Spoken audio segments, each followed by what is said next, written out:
Hi everyone. First of all, thanks Yuval for introducing me, and thanks for having me here. It's a good opportunity to say thank you because I'm really enjoying my year here.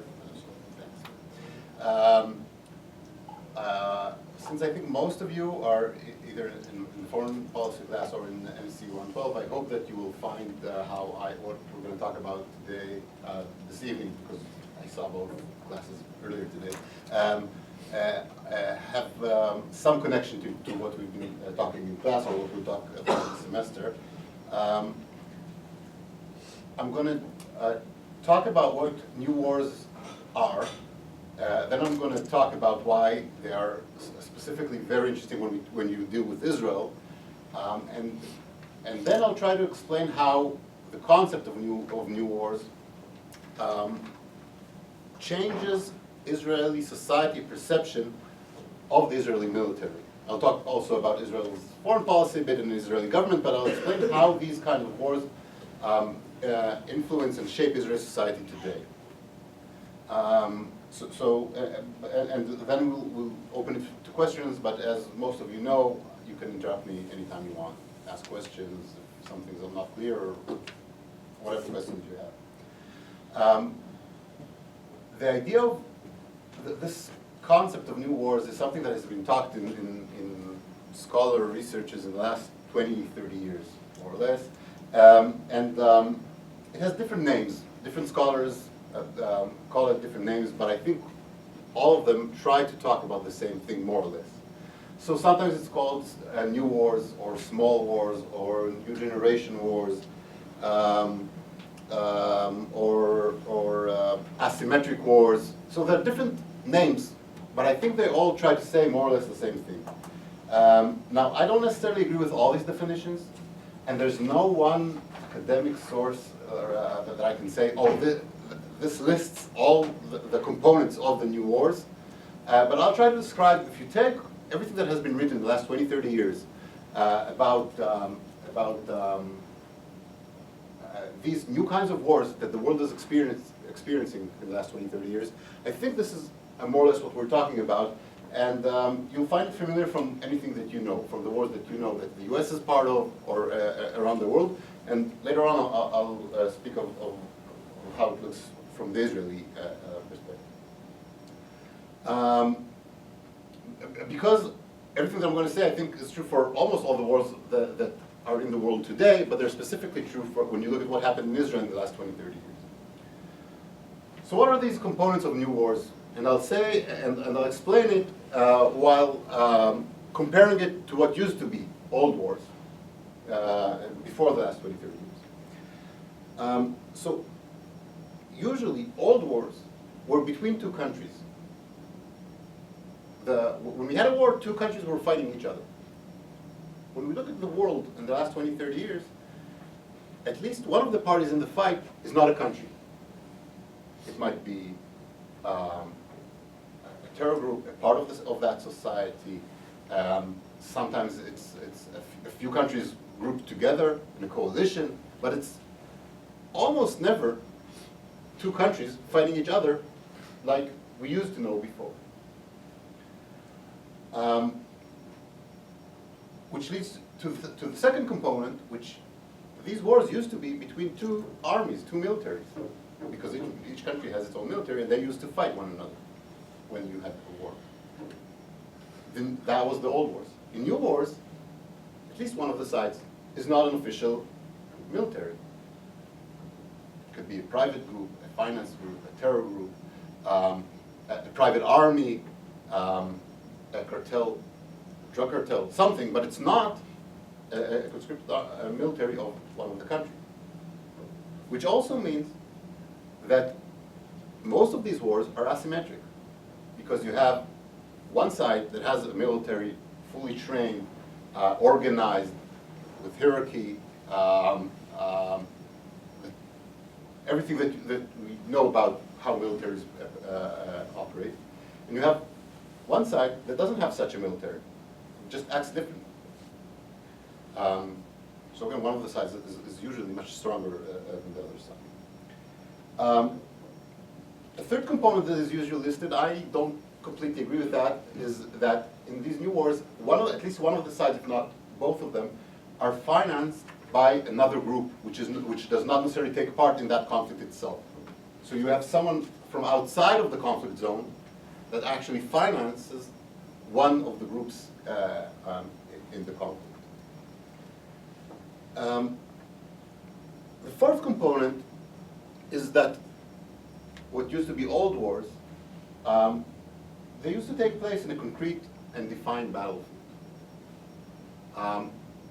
The two parties involved in that war used to fight over a territory.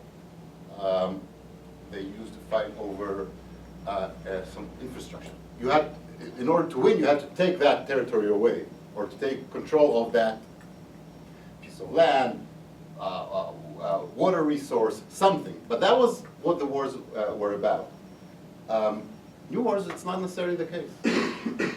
You have wars in which the two parties don't fight about a concrete piece of land, and sometimes that makes it difficult to define them and explain what they are about, because you cannot actually know who won and who lost, because they're not fighting about something that's concrete that you can say, oh, we won that over. If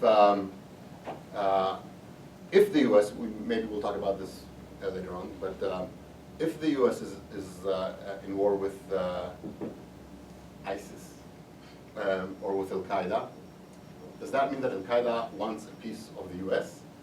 Does that mean that the U.S. wants a piece of Al-Qaeda doesn't even rule any place? So that's another component of these new kinds of wars. In the old wars, there was more distinction about where is the battlefront and where it is not. Who's fighting? The soldiers, and who's not fighting? The civilians. There was a kind of a split between where the war takes place and where and between these two parties, and where is this war not affecting the parties. While in new wars, there's a whole mix where civilians are targeted as much as soldiers, where, as we said before, the battlefront might not be the actual place where most of the war is taking place, but it's happening in towns, where the ability to say exactly where the war takes place, but also when did it start and when did it end. You knew when a war started and when it ended. In new wars, it does not happen. So we had some kind of rules. We knew when it started, where it happened, how it ended, who were the people fighting. New wars, you don't know when it starts, when it ends. You don't know where it takes place. You don't know who's targeted. It's much harder to define the rules of these new wars. And lastly, but maybe more important than anything else, because of everything that I talked about till now, it is much harder to say who wins the wars, who's victorious and who lost it. In the old wars, the two sides probably wanted to say that they won the war. But all in all, if one side took over land from the other side, they won it. If one side had more casualties than the other side, they probably lost. Not always, but in theory. In new wars, since you don't have, since you're not fighting on a specific territory, since it's very difficult to say exactly where this war is, what are the outcomes, what are you expecting, what would be declared a victory in this war. Therefore, it is much harder to decide both sides. It's very difficult for them to say if they won or lost that war, which gives a lot of room for interpretation, which gives also a lot of power to the media, to the narrative that the government wants to tell you, because there's no objective criteria like there used to be in the past, in which you could at least try to judge these wars and say, okay, we can say that we won or we lost these wars. Now, if we take these criteria and we look at what has happened in Israel since it was established in 1948 till today, we can see that it is fair to say that since the 1970s, some would say, after the 1973 war, the Yom Kippur War, Israel has always been in these new kinds of new wars. The wars that Israel took part in 48, in 56, in 67, in 73 were all considered old wars. It was Israel fighting countries, Syria, Jordan, Egypt.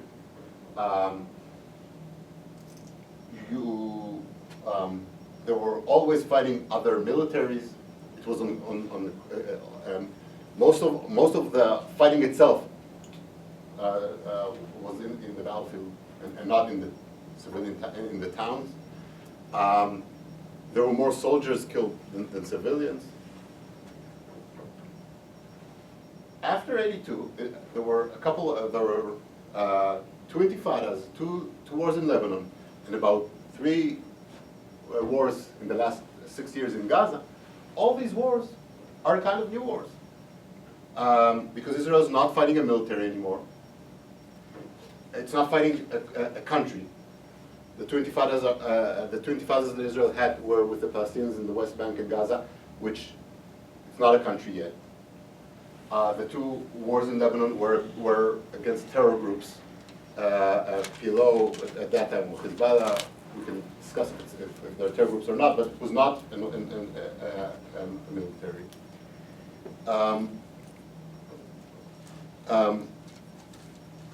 And therefore, everything else that we said also applies to that, because did Israel win this war, or did the other side win this war?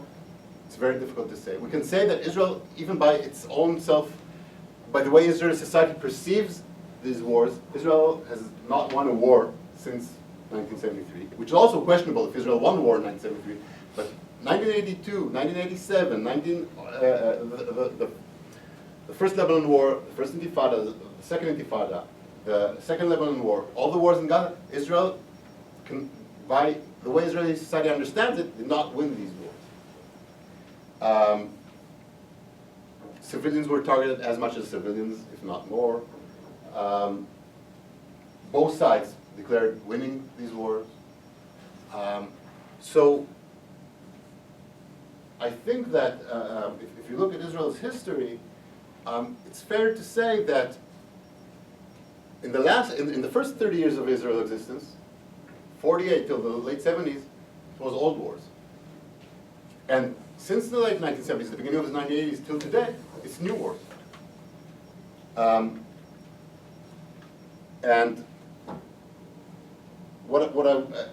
so when saying that, I think that the fact that in the last 30 years Israel is in an ongoing kind of a new war with different enemies each time, with this kind of new wars, it changed Israeli society's understanding of its military and of its government. And I'll explain what I mean in a second.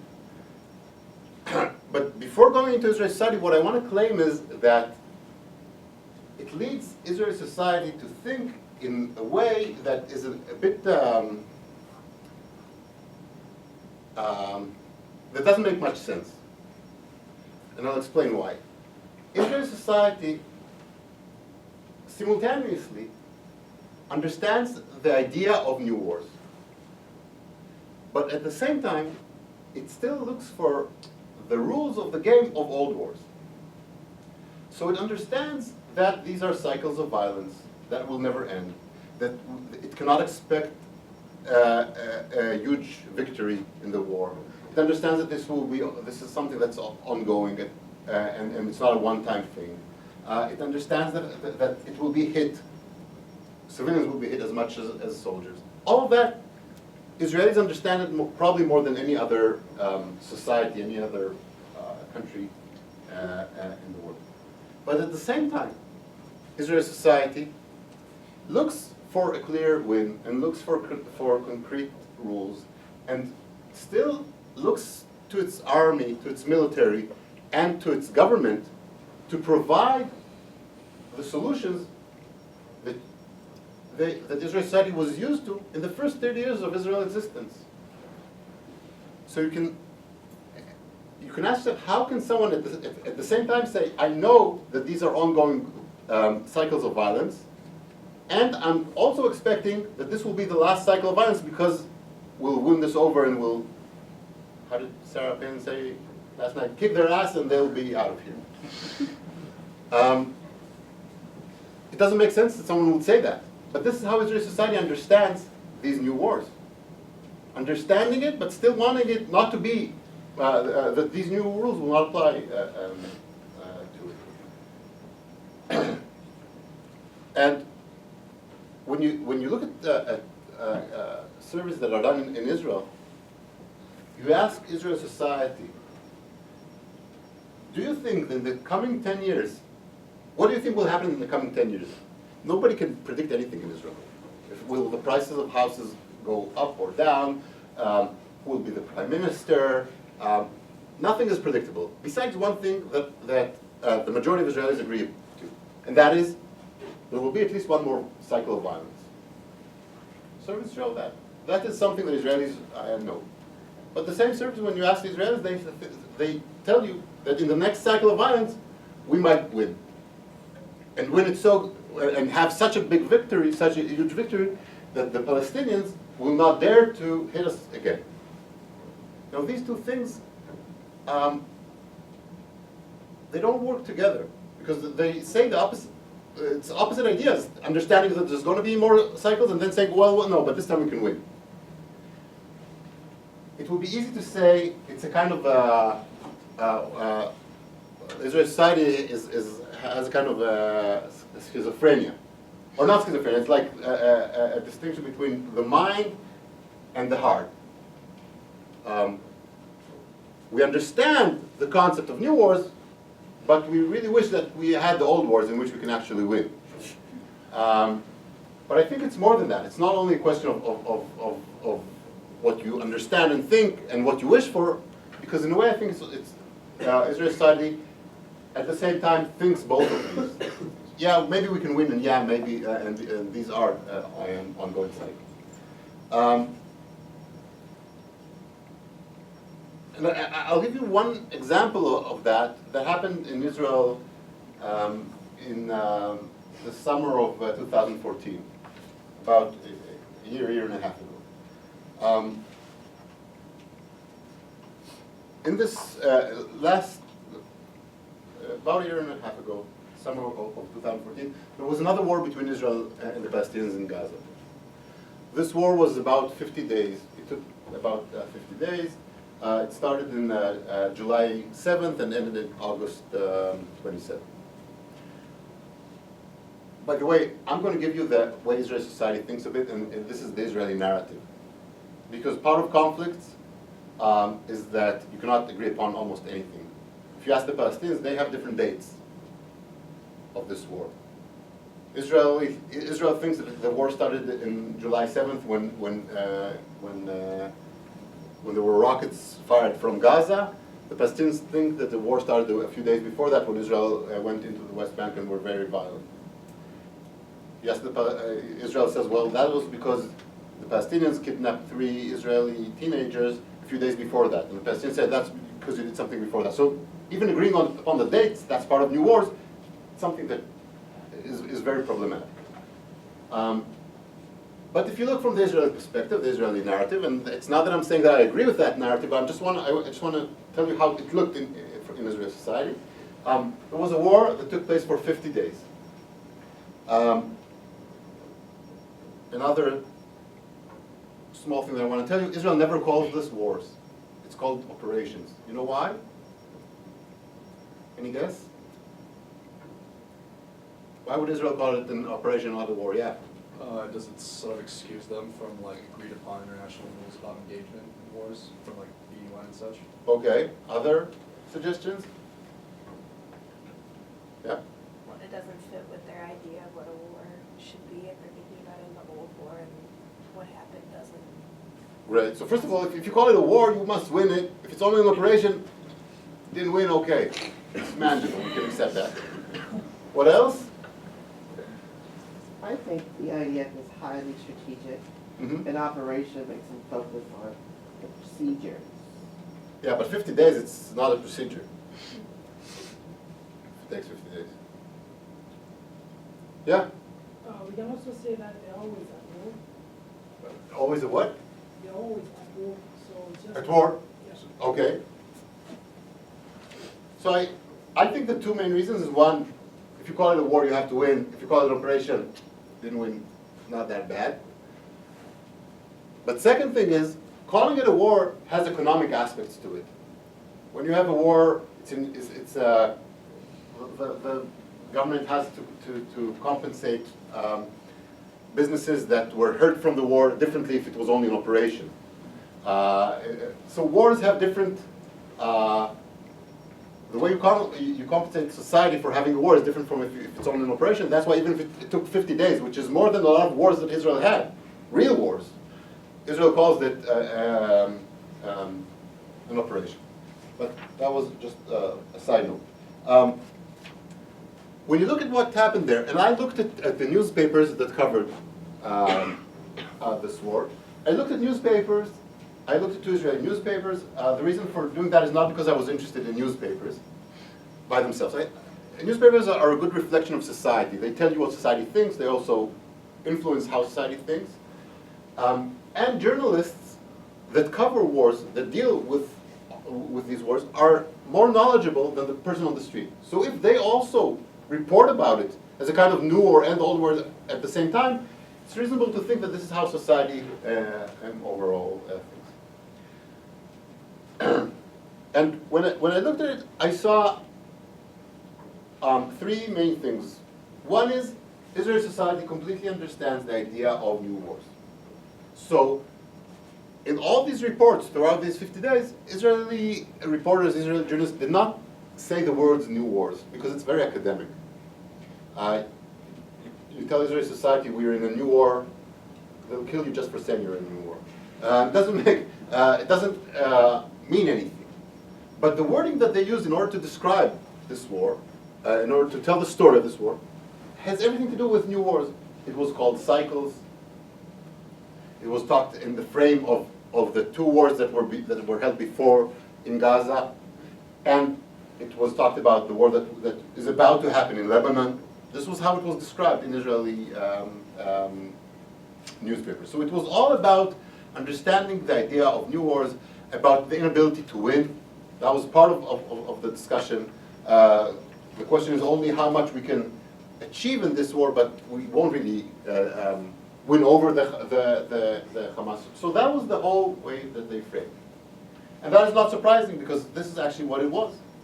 And Israeli journalists covering the wars know that something exactly like this happened 2 years before and 4 years before that.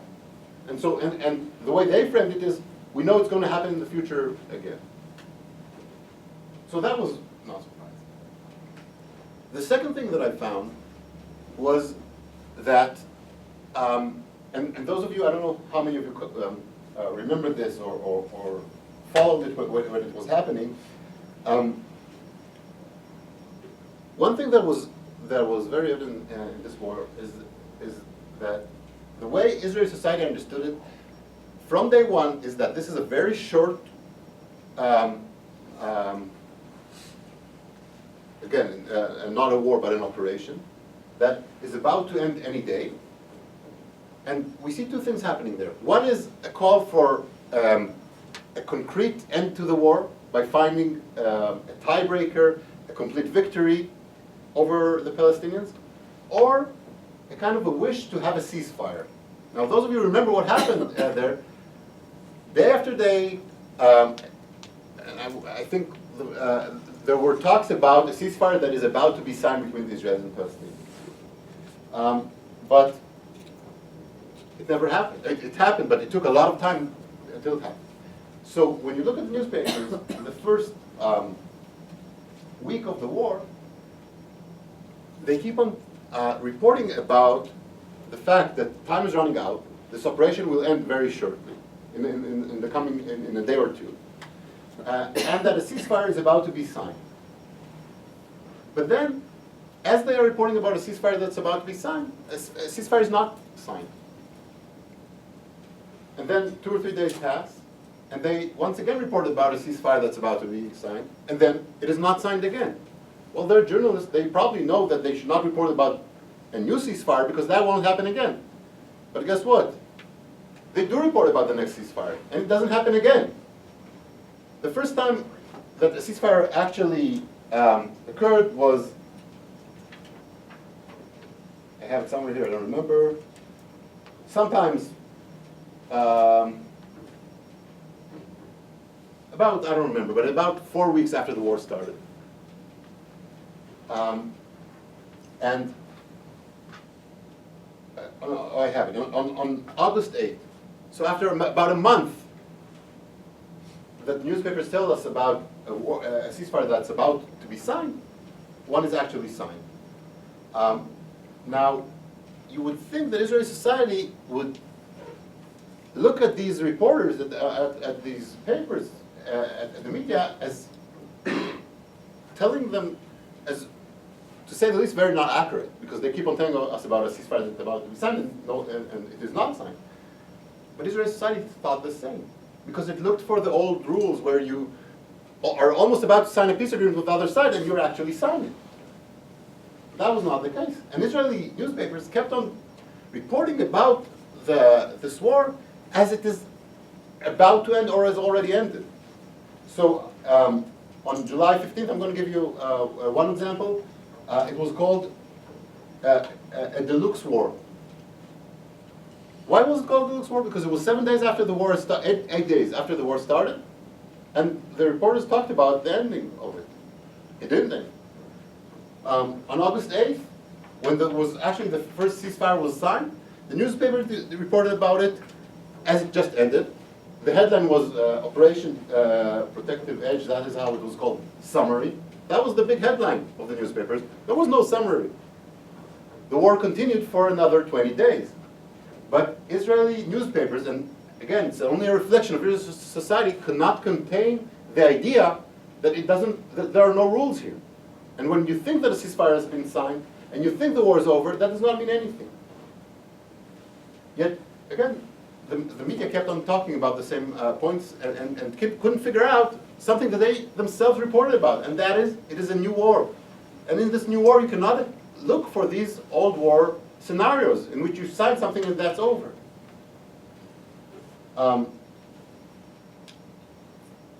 As I said before, the second aspect of it is the newspapers keep on reporting about the Israeli military finally finding something that would completely change reality. And two things which I find grotesque about it is when you look at the reporting throughout these 50 days, once in a few days you have a headline saying something like, this is a decisive 24 hours. So July 20, I'm reading you a few headlines. July 14th, decisive 24 hours. July 31, decisive moment. August 13th, decisive day. August 17th, the moment of truth. And on and on and on. Every day is the day. This is going to happen today. Because today we know something will happen. Nothing happened. The war continued. This was just a wishful thinking of Israeli reporters about trying to tell the readers that they can actually tell a story that they can capture about how this war will erupt and how it will also end. And the second thing is that the Israeli reporters, the same reporters that talked about new wars, that's the important thing here. The same reporters that talked about cycles of violence and that this is an ongoing thing and we cannot win over, at the same time reported about Israel finding the tiebreaker. This is how they called it. What was the tiebreaker? The tiebreaker changed. Once it was Israel targeting Hamas people, then it was Israel shooting down buildings.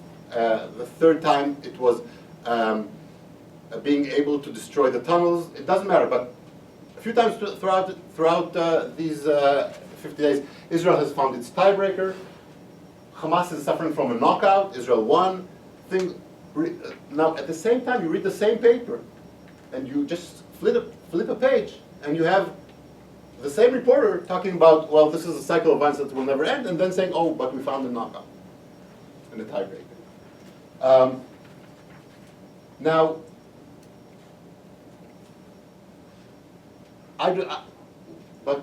but again, my focus is not about the journalists or the media or how they report it.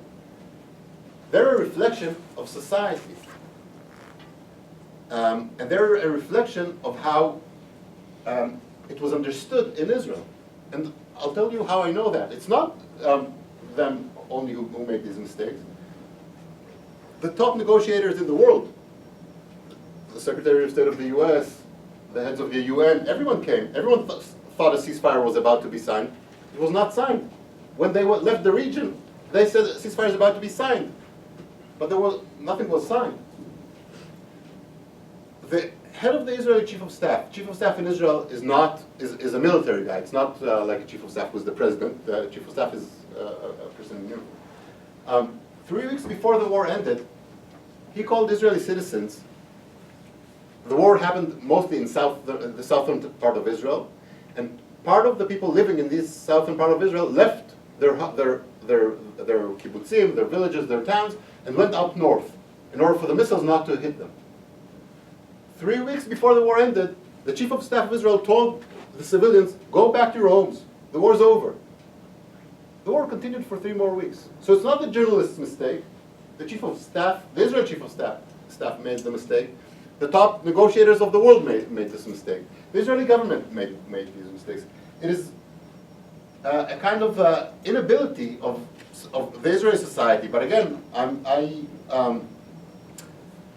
I think it's much broader than the Israeli society to accept that new wars. Part of it is also not having these rules that we're used to. And my understanding of it is that all this discussion in the academia about new wars is lacking one key component, and that is we can talk about all these characteristics of new wars, which I explained at the beginning, but one important other characteristic of trait of a new war is the fact that we're not able to accept it. We understand what it is about, but as a society, we're not willing to accept that part of it is also not having these rules and not having an end to the war and not having a complete victory.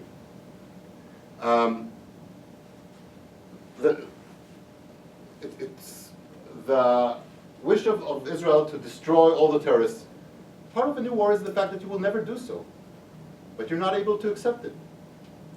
The thought that you can win over Al-Qaeda or ISIS it's unrealistic to think that. That part of the definition of a new war is, in a way, the fact that they will continue fighting till the very last minute. They don't have much to lose, and therefore it will not happen. But you still, as a society, you are not able to accept that. And I think that's something that's lacking in the discourse about new wars. I can say for sure that this is what happens in Israel's society, but I think it's fair to claim that this is also true for every society in the world, that this is part of what a new war is.